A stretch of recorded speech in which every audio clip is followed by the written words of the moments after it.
Hello, welcome to my student support system. आज की class में आपका स्वागत है। आज हम एक बहुत ही महत्वपूर्ण विषय को स्टडी करेंगे और उसका नाम है हेल्थ असेसमेंट और हेल्थ असेसमेंट में भी हिस्ट्री टेकिंग पार्ट। ये लेक्चर हम दो पार्ट्स में कवर करेंगे हेल्थ असेसमेंट का। ये पार्ट 1 है जिसमें हम हिस्ट्री टेकिंग कंप्लीट करेंगे। ये लेक्चर हिंदी में आप देख रहे हैं। यदि इंग्लिश में आपको स्टडी करना है तो आई बटन पे क्लिक करें, वहां से आपको इंग्लिश लेक्चर का लिंक मिल जाएगा या आप डायरेक्ट चैनल को भी विजिट कर सकते हैं।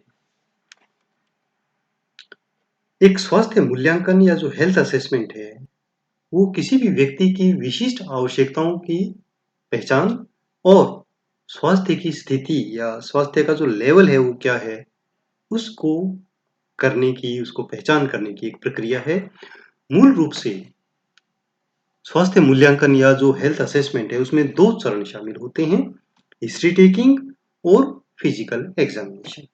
इसमें से जो एक पार्ट है हिस्ट्री टेकिंग वाला वो हम आज ही क्लास में कवर करेंगे, नेक्स्ट पार्ट नेक्स्ट लेक्चर में। हिस्ट्री टेकिंग क्या है? हिस्ट्री टेकिंग हेल्थ असेसमेंट का ही एक पार्ट है जिसमें रोगी या रोगी से संबंधित किसी व्यक्ति जो उसको अच्छी तरह जानता हो उससे कुछ विशेष क्वेश्चन पूछे जाते हैं और उनका एम एक ही होता है कि रोगी की जो प्रेजेंट प्रॉब्लम है उसको प्रॉपरली आइडेंटिफाई करना। इसे हम इंटरव्यूइंग या पेशेंट इंटरव्यूइंग या रोगी के साक्षात्कार के रूप में भी जानते हैं। कई बार एग्जाम में ये भी आ जाता है कि हिस्ट्री टेकिंग के बजाय वो आ जाता है interviewing. What do you mean by interviewing of the patient? Then we should understand that both are same. Objectives of history taking, हमें हिस्ट्री टेकिंग क्यों करनी है तो इसके कुछ ऑब्जेक्टिव हैं कि सबसे पहले तो रोगी के साथ तालमेल स्थापित करना ताकि वो हमारे ऊपर विश्वास कर सके, अपनी समस्या को बता सके। दूसरा, उचित नर्सिंग देखभाल के लिए जो नर्स पेशेंट रिलेशनशिप है उसको स्थापित करना, ये भी एक हिस्ट्री टेकिंग का एम है। क्योंकि हिस्ट्री टेकिंग हम कब करते हैं? जब फर्स्ट टाइम हम क्लाइंट से मिल रहे होते हैं ये उस बीमारी के संबंध में, तो आईपीआर डेवलप करने का भी एक तरीका हो गया हिस्ट्री टेकिंग। इसके अलावा निदान के लिए मतलब डायग्नोसिस के लिए कुछ उपयोगी जानकारियां प्राप्त करना, वो भी हिस्ट्री टेकिंग का ही एक उद्देश्य है। और रोगी की स्वास्थ्य समस्याओं की पहचान करना और उन्हें स्पष्ट करना, वो भी इसका ऑब्जेक्टिव है। इसके अलावा रोगी को जानकारी देना और उसे स्वास्थ्य के बारे में कुछ सिखाना, तो भी हमें हिस्ट्री टेकिंग करनी होती है। और हिस्ट्री टेकिंग से हम रोगी की समस्याओं का समाधान खोज सकते हैं, सलाह दे सकते हैं या सहायता कर सकते हैं रोगी की। तो इन सारी एम्स या ऑब्जेक्टिव्स के साथ हम हिस्ट्री टेकिंग शुरू करते हैं।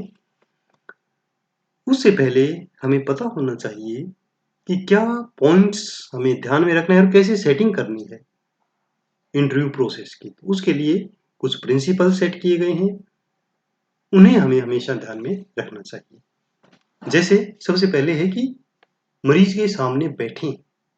बैठना बहुत जरूरी है क्योंकि यदि आप किसी मिले खड़े हुए या चलते हुए कुछ बात कर रहे हैं तो क्लाइंट को ये लगता है कि इसके पास टाइम नहीं है, तो सारी बातें वो हमें नहीं बताएगा, कुछ छिपा सकता है। तो बैठें, बैठने से मरीज भी थोड़ा रिलैक्स रहेगा और उसे पता रहेगा कि इंटरव्यू के लिए सफिशिएंट समय है स्टाफ के पास। दूसरा एक प्रिंसिपल है कि गोपनीयता प्रदान करें, प्रोवाइड प्राइवेसी। जब आप इंटरव्यू ले रहे हैं तो आसपास बहुत सारे लोग नहीं होने चाहिए क्योंकि मरीज कई बार कुछ पॉइंट बताएगा नहीं कि दूसरा कोई सुन ना ले, इसलिए प्राइवेसी मेंटेन करें। उसके कंफर्ट का भी ध्यान रखें, उसके लिए सपोर्ट के लिए उसे पिलो दे सकते हैं, पानी का गिलास रख सकते हैं और एक फुट स्टूल भी दे सकते हैं ताकि वो आराम से रिलैक्स होकर बैठे। जो भी हिस्ट्री टेकिंग की प्रिंसिपल्स हैं ये आप अप्लाई करते हैं तो बहुत अच्छी एक हिस्ट्री टेकिंग होती है और आपके जो ऑब्जेक्टिव है वो पूरे होते हैं। नेक्स्ट प्रिंसिपल ये बताता है कि शुरुआत आप इंटरव्यू की सरल भाषा से करें और जब रोगी उसे हमें पता लगे कि रोगी उसको समझ रहा है तो धीरे धीरे आवश्यकता अनुसार जटिलता बढ़ा सकते हैं जरूरत के अनुसार। साक्षात्कार का उद्देश्य जरूर बताएं। जब भी रोगी से बात करें तो बताएं कि हिस्ट्री टेकिंग है आपकी जो समस्या है उसको प्रॉपर आइडेंटिफाई करने उसका समाधान करने के लिए। कितने समय का होगा ये भी उसे बताएं और जो जानकारी देगा उसे कैसे उपयोग में लाया जाएगा वो भी मरीज को बताएं। क्लाइंट या मरीज को फोकस करने में मदद करने के लिए छोटे छोटे क्वेश्चन पूछें, टू द पॉइंट। संकीर्ण प्रश्नों का उपयोग करें। जैसे एक क्वेश्चन है कि क्या आपको उल्टी के साथ मतली भी है, यानी उल्टी उसको आ रही है, क्या उसके साथ नोजिया भी है, तो फिर वो कोरिलेट करेगा कि हाँ ये है या नहीं। ठीक है, इससे क्या होगा कि रोगी को सोचने में मदद मिलेगी और वो वर्बलाइज करेगा बातें।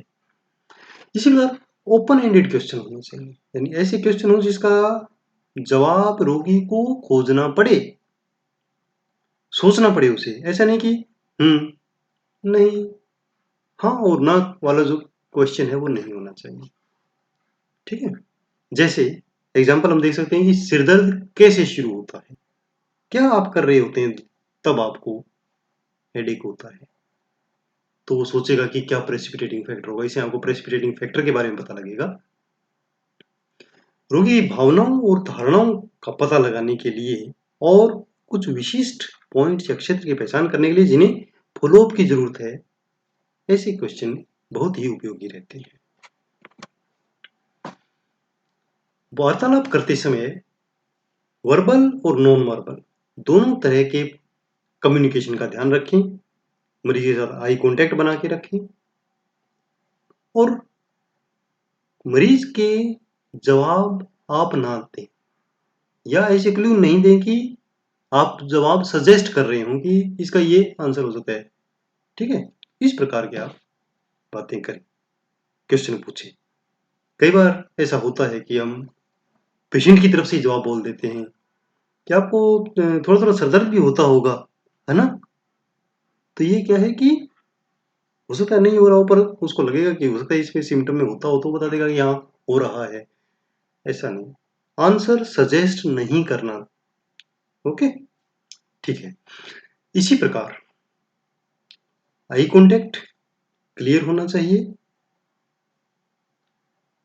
कई बार अगर लॉन्ग पॉज आ जाता है तो आप सजेस्ट कर सकते हैं, पर नॉन थ्रेटनिंग क्लू आप ले सकते हैं या दे सकते हैं।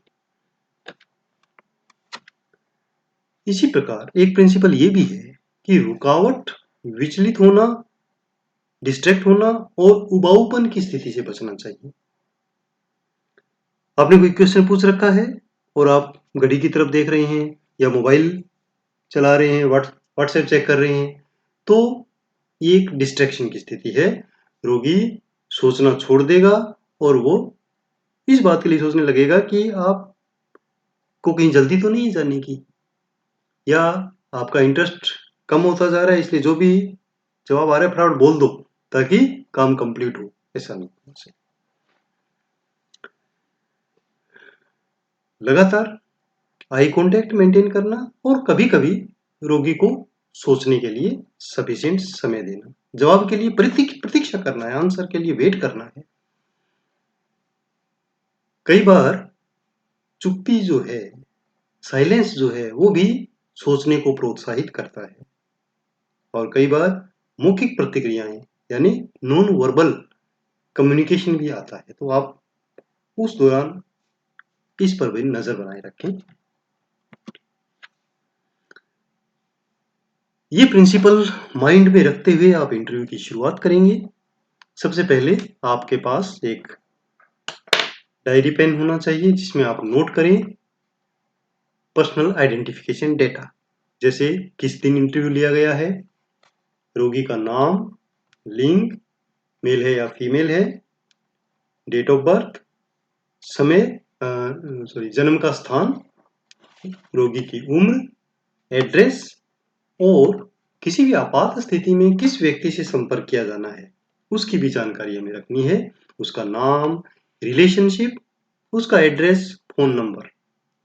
इसके अलावा पर्सनल डाटा में उसका जो एजुकेशन लेवल है वो लिख सकते हैं, क्या व्यवसाय करता है वो लिख सकते हैं, वर्तमान में ऑन जॉब है या रिटायर है, तो रिटायरमेंट से पहले कौन सा जॉब था, वो सारा हम उसमें मेंटेन करेंगे।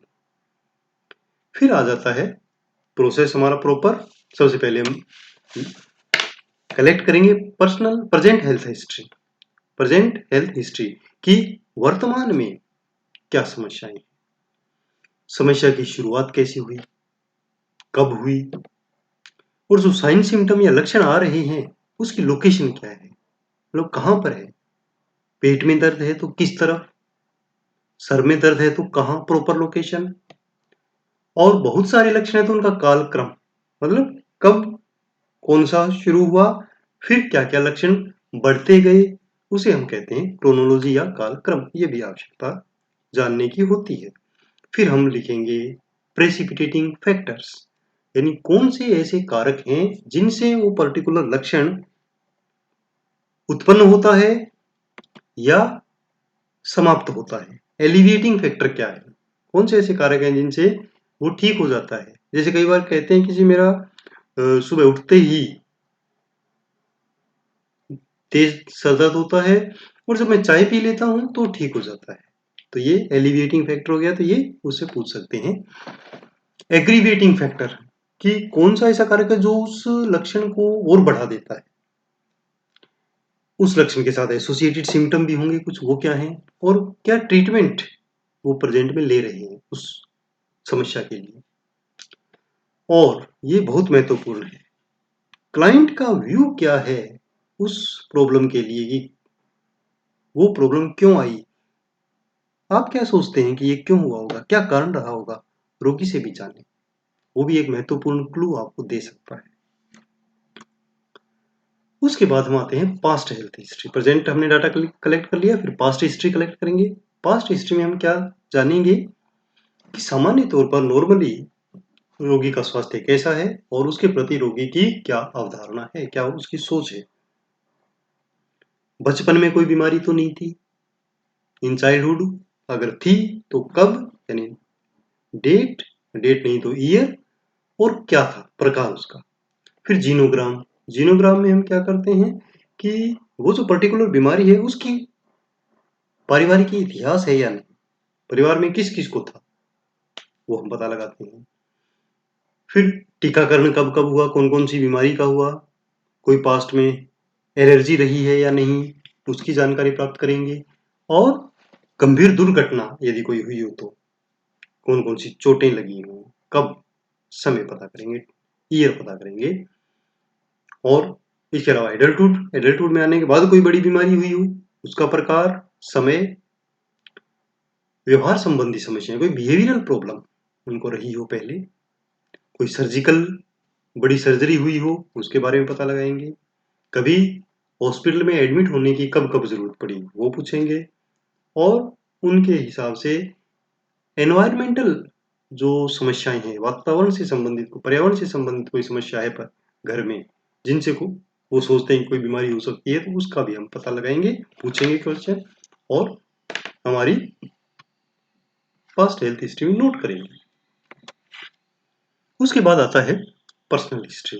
पर्सनल हिस्ट्री में हम क्लाइंट का पर्सनल लाइफस्टाइल और हैबिट्स के बारे में पता लगाते हैं।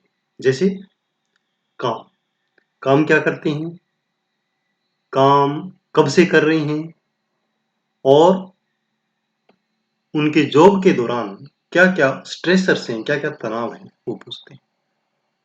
फिर आराम और नींद, कितना लेते हैं, कब आराम करते हैं, कितनी नींद लेते हैं, सफिशिएंट आती है या नहीं, उठने और सोने का समय, व्यायाम या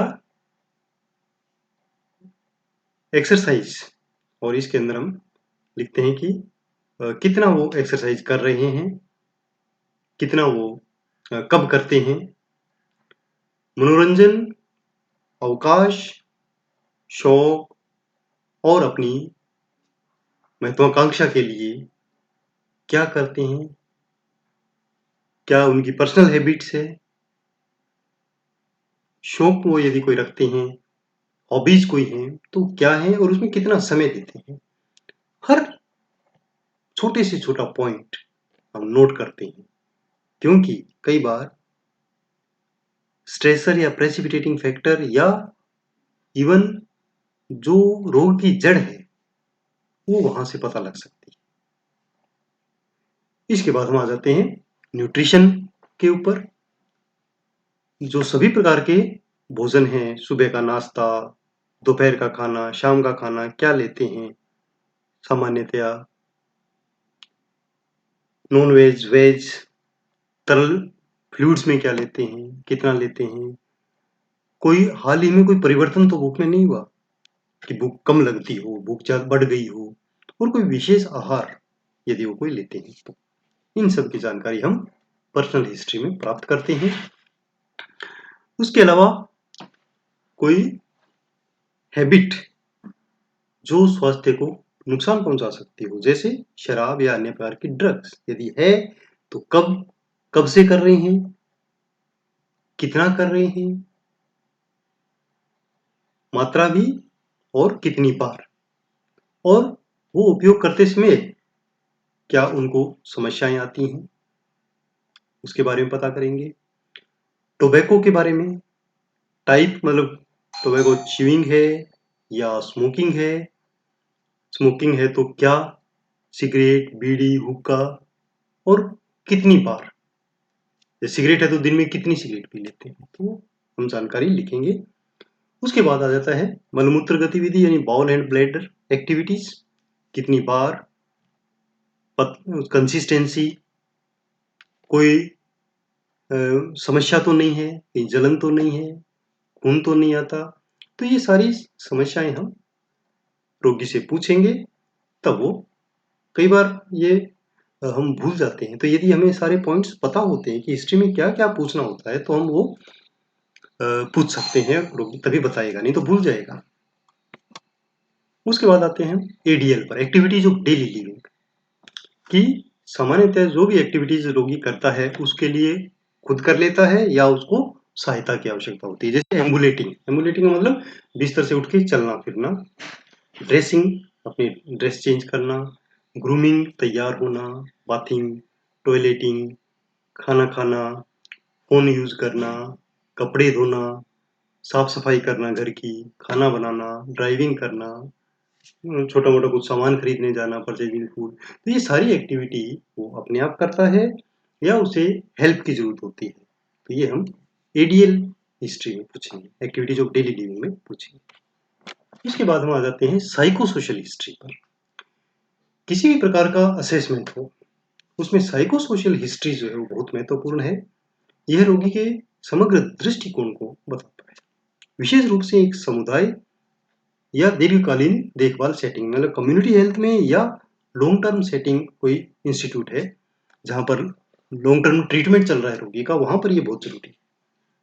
मनोसामाजिक इतिहास में मरीज के रिश्ते, जैसे परिवार के सदस्य, मित्र, पड़ोसी, वर्क प्लेस या कार्यस्थल पर सहकर्मी, समुदाय में सामाजिक और नागरिक संगठनों के मित्र, ये सब शामिल होते हैं।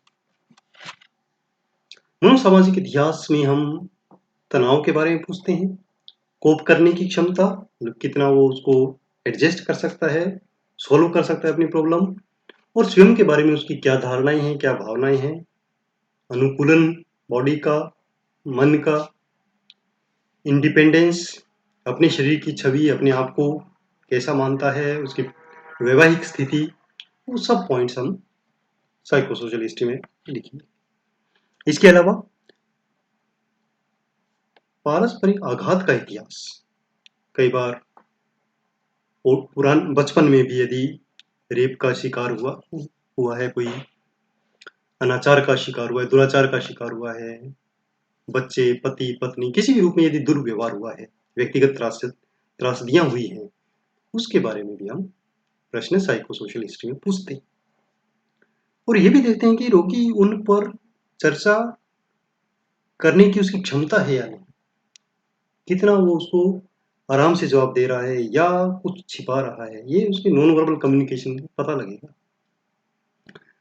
और यदि कोई वो त्रासदी रही है तो उसका समाधान हुआ है या नहीं, और हो रहा है तो किस चरण में, वर्तमान में उसका लेवल क्या है, वो सब हम पता करते हैं।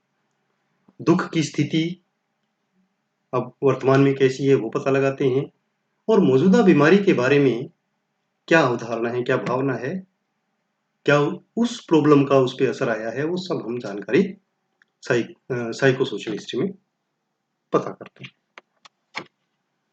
उसके बाद आता है systemic review of symptoms. Systemic review का मतलब होता है कि जो अलग-अलग सिस्टम हैं, उसको एक-एक करके हम टच करते हैं और उससे संबंधित लक्षण पूछते हैं। नहीं तो कई कई बार रोगी भूल सकता है इसको। तो यदि हम सिस्टम से चलेंगे, तो कुछ भी पॉइंट छूटेगा नहीं। तो इसकी हम शुरुआत कैसे करते हैं? इसमें सबसे पहले जनरल सिम्पटम जो रोगी बताना चाहिए, फिर हम शुरू करते हैं स्किन, हेयर, नेल्स, यहाँ कोई प्रॉब्लम तो नहीं है। हेड से संबंधित सारे पॉइंट्स, आईज, ईयर, नोज में, माउथ में कुछ कभी लक्षण कुछ प्रॉब्लम हुई हो, गर्दन में, lungs, thorax, breast, axilla, cardiovascular system, abdomen, musculoskeletal system, मांसपेशियों में कभी कोई दर्द, कोई problem, male genito urinary system और रेक्टम, यदि फीमेल क्लाइंट है तो female genital urinary system and rectum, neurological problem, pregnant यदि क्लाइंट है तो कोई एडेप्टेशन, कोई समस्या प्रेगनेंसी के दौरान। तो ये सारे पॉइंट्स हम टिक टिक करते जाते हैं कि इसमें कोई प्रॉब्लम है या नहीं है, इसमें कोई प्रॉब्लम है या नहीं है, क्या लक्षण उत्पन्न हो रहे हैं। तो हमारा सारा सिस्टम, पूरी बॉडी कवर हो जाएगी हिस्ट्री के दौरान। फिर हम आ जाते हैं फैमिली हिस्ट्री के ऊपर, ठीक है ना। फैमिली हिस्ट्री में हम क्या पता करते हैं? स्पेशली ध्यान रखते हैं कम्युनिकेशन, परिवार के सदस्यों के बीच व्यवहार और कम्युनिकेशन कितना है, बातचीत वो आपस में कितना करते हैं, कितनी प्रॉब्लम एक दूसरे से शेयर करते हैं। उसके लिए परिवार के सभी सदस्यों को बुला लेते हैं उस दौरान फैमिली हिस्ट्री लेने के लिए और सभी से सामने क्वेश्चन पूछते हैं। क्वेश्चन क्या पूछते हैं हम? एक प्रकार से सभी जो सदस्य हैं उनकी स्वास्थ्य की स्थिति का आंकलन करते हैं और सभी मेंबर्स के हेल्थ हिस्ट्री लेते हैं। इसके बाद यदि परिवार में कोई डेथ हुई है तो उसकी उस समय एज क्या थी, कारण क्या था डेथ का, वो सारे पॉइंट्स हम फैमिली हिस्ट्री में नोट करते हैं। और यदि परिवार में कोई पीढ़ी दर पीढ़ी कोई बीमारी चली आ रही है, उदाहरण के लिए कैंसर या हार्ट डिजीज, तो वो भी हम फैमिली हिस्ट्री में ही पता करेंगे। पारिवारिक संरचना का भी हम आकलन करते हैं कि एकल परिवार है, न्यूक्लियर है या संयुक्त परिवार है। इसके बाद हमारा हिस्ट्री का, हेल्थ हिस्ट्री का जो प्रोसेस है वो कंप्लीट होता है। सारे पॉइंट्स हमने ऑलमोस्ट इसमें कवर किए हैं। लास्ट में हम एक पॉइंट पूछते हैं कि ऑलमोस्ट सारी स्थिति, सारे पॉइंट्स आपने बता दिए हैं, क्या कोई ऐसा पॉइंट अभी भी है जो आप सोचते हैं कि बताना चाहिए? ये क्वेश्चन हम फाइनल करते हैं। इसके बाद जो भी रोगी आंसर दे वो लिखेंगे, नोट करेंगे और रोगी को आश्वस्त करेंगे कि जो भी उसने जानकारी दी है उसको गोपनीय रखा जाएगा और उसका उपयोग केवल उसके स्वास्थ्य देखभाल योजना बनाने के लिए किया जाएगा। तो इस प्रकार आपका हिस्ट्री टेकिंग कंप्लीट होता है। नेक्स्ट लेक्चर में हम हेल्थ असेसमेंट का सेकंड पार्ट करेंगे कि फिजिकल एग्जामिनेशन में हम क्या करते हैं। धन्यवाद। ऐसे ही उपयोगी वीडियोस देखने के लिए आप चैनल को सब्सक्राइब